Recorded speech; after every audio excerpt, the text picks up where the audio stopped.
It is time for us to check sports, and as we do on a Friday morning, we kick things off with Mike Cosby. We take a look at horse racing.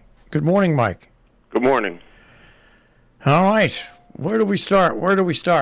Keeneland opens today, so I think they got like 11 stakes races this weekend, so we'll play with 3 of them for tomorrow. The 7th race tomorrow goes off at 4:10. It's the Thoroughbred Club of America 6 furlongs, grade 2 on the dirt. 9 horses line up for this race. There's a fair amount of speed in this race, which is going to make it an honest race. The 2-horse Palm Cottage, trained by Paulo Lobo, ran pretty decently in New York at Ellis Park. Good speed, working out well at the training track, the training center in Lexington. Flavian Pratt picks up the mount. This horse is going to be one of the horses that's going to be fighting it on the front end. Another horse that's going to be fighting it, maybe just a little bit off the pace, is the 7-horse Slammed. This horse is 2 for 2 at the 6 furlong distance. Won at Del Mar early in their meet, ran in a grade 3 later, moved a little bit prematurely in that race, in my opinion, at 4 to 5. Gets Florent Giroux tomorrow, gets a better rider. I think this horse is going to sit a nice trip in this race tomorrow. But my top pick, and I really don't understand the 8-1 morning line, is the 5-horse Sconsin. This horse is a closer, will sit just off the pace, gets a pace to run into tomorrow. Every time this horse gets a heated pace of 44 to run into, this horse hasn't lost. So Sconsin's going to be my top pick with the 7 Slammed and the 2 Palm Cottage to round up some exotics.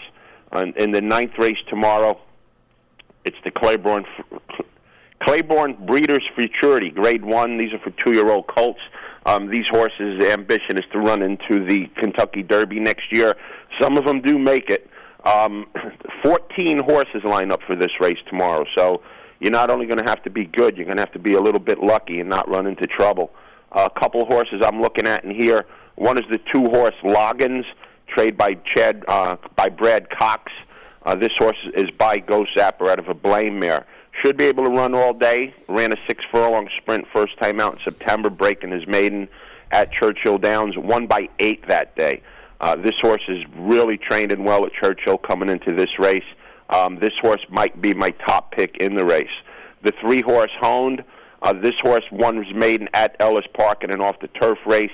Came back to run in the grade 3 Iroquois at Churchill Downs. Had a little bit of trouble that day at 54 to 1, ran second. This horse is eligible to improve for Ken McPeak. 12 to 1 morning line with Leparoux. I'm definitely using this horse in this race. My top pick is another Brad Cox horse, the 5-horse Instant Coffee. Ran one time at 7 furlongs at Saratoga, won very easily, impressively in a rated win at 14 to 1. I expect this horse to just improve off that race. So the 5 Instant Coffee, the 3 Honed, and the 2 Loggins are my 3 plays in the Breeders' Futurity. And the 10th race tomorrow is the grass race of the day. They had another one, but there's only a few horses in it. The grade 1 Turf Mile, the Coolmore Turf Mile. 12 horses line up for this race. There's a lot of ways you can go in this race. The 1-horse Classic Causeway from the rail, I think, is going to try to wire the field. This horse has run very well with Leparoux aboard on the turf. Gets Leparoux back tomorrow after Flavian Pratt rode him in the Jockey Club Invitational at Aqueduct. 20 to 1 morning line with Classic Causeway. Got to use this horse.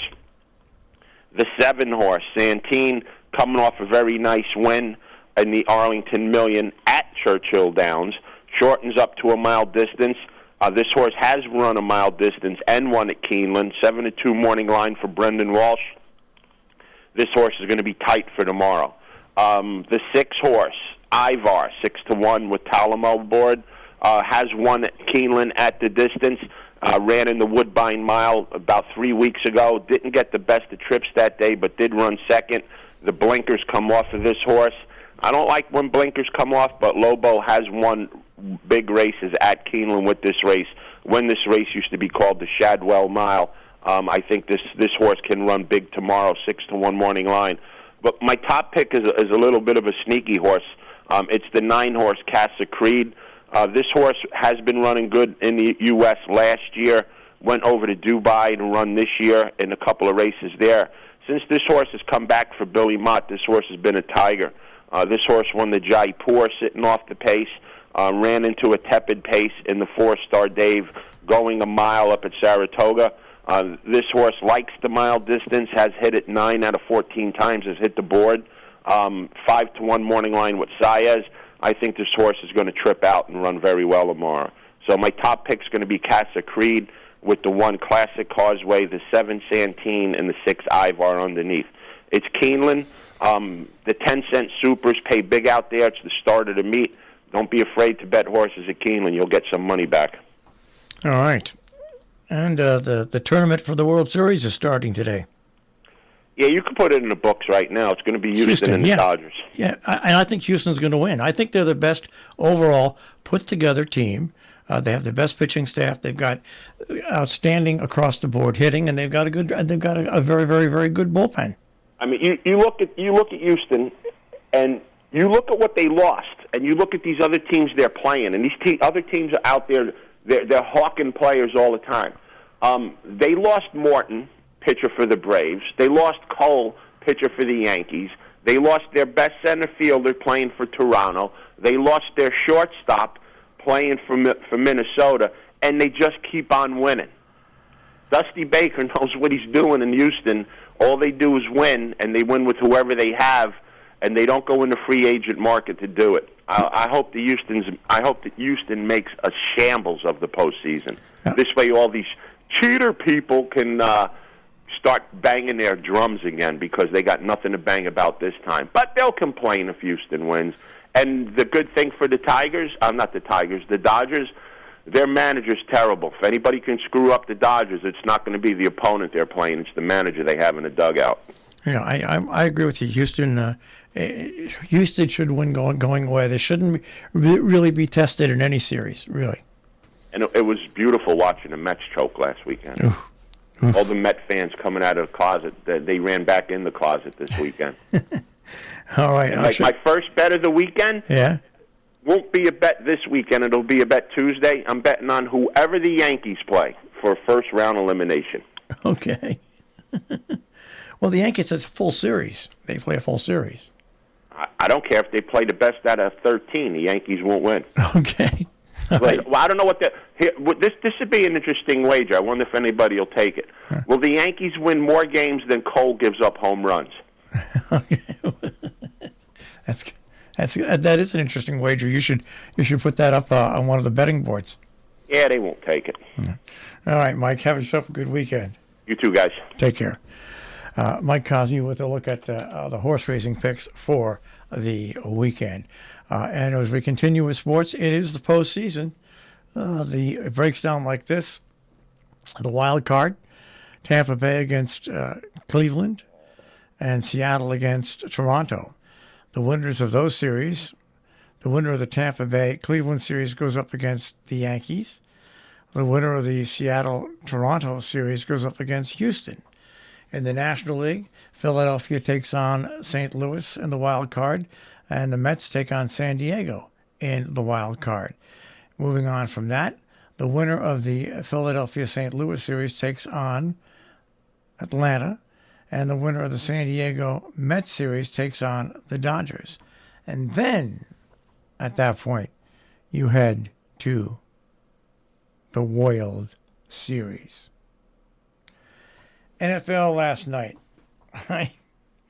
I got up late. I couldn't sleep. I got up, and I saw the end of this game. One of the sloppiest games I've ever seen played. What has happened to Russell Wilson? Not a touchdown was scored. The Colts did not lead in this game until they won it in overtime. 12-9. 12-9. All right? That was the NFL. Giants are on Sunday morning against Green Bay. Across the pond. In Great Britain, England. Have to see what happens with that. I don't know if I'll be up Seeing it, I'd like to sleep late on Sundays. Other games involving local teams. I call the Buccaneers a local team because Tom Brady. The Falcons will take on the Buccaneers. The Patriots will take on the Lions. The Giants and the Packers, as I said, on Sunday morning. And the Jets take on the Dolphins. So those are the local teams that are playing. In college football, some of the big games: Michigan against Indiana, Tennessee, LSU, Purdue, Maryland, Cincinnati taking on South Florida, Auburn and Georgia, Oklahoma State against Texas Tech, Wisconsin against Northwestern, Michigan State against Ohio State, Boston College takes on Clemson, Army takes on Wake Forest, Notre Dame takes on BYU. So that's the way football in college looks. Let's see, who else? Let's check the NHL, because the NHL season is starting. Yesterday, locally, the Islanders beat the Devils 5-2. That's all we have from that. And in basketball, because they're kicking off now as well. Yesterday, the Heat over the Nets, 109-80. And that's the only local action that we saw there yesterday. All right. Anything else of excitement happening in sports?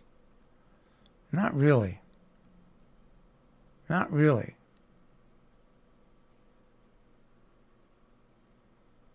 That's about it, yeah. All right. So that is our check on sports this morning as we head into the weekend on the Breakfast Club.